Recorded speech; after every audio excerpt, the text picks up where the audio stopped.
Sa Canada, simula na po ng National Nurses Week Lunes, pagkilala sa mahalagang papel na ginagampanan ng nurses sa bansa. Inilunsad din ng ilang Filipino healthcare leaders ang bagong alyansa di lamang para suportahan ang Pinoy nurses, kundi para tulungan din silang maging leaders sa healthcare. May report si Teresa Redula.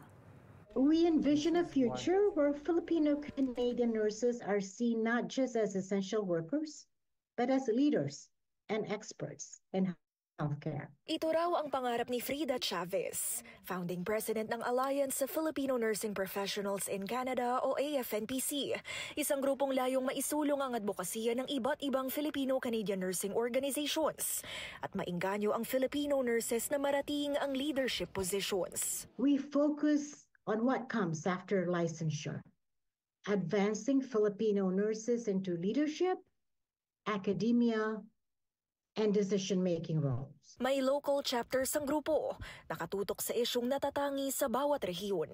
Sa Atlantic Canada, ramdam daw ng mga Pilipinong nurses doon ang problema sa licensing, retention pati na rin ang workplace inequalities. Marami sa ating Filipino nurses ang nakakapag-experience ng microaggression. Itong very subtle but persistent forms of systemic and institutionalized racism,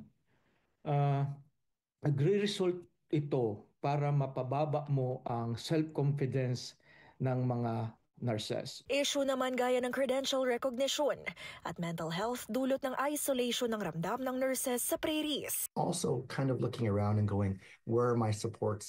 Where are the things that are familiar to me? Such as, Filipino restaurants, Filipino food, Filipino culture, the people around that way. Sa Western Canada, hindi raw maalis sa isipan ng maraming Pinoy nurses ang accessibility ng healthcare at living conditions ng mga pasyente.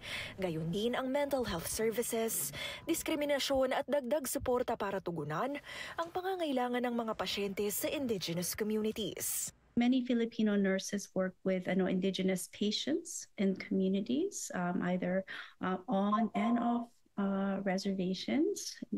So some of them work right in First Nations communities and some work with urban indigenous groups.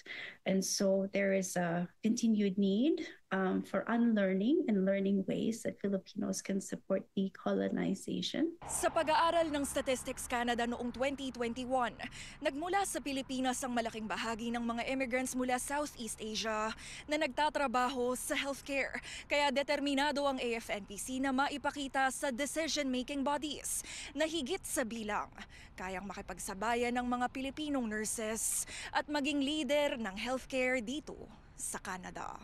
When Filipino Canadian nurses see people like them in these roles, they know they belong.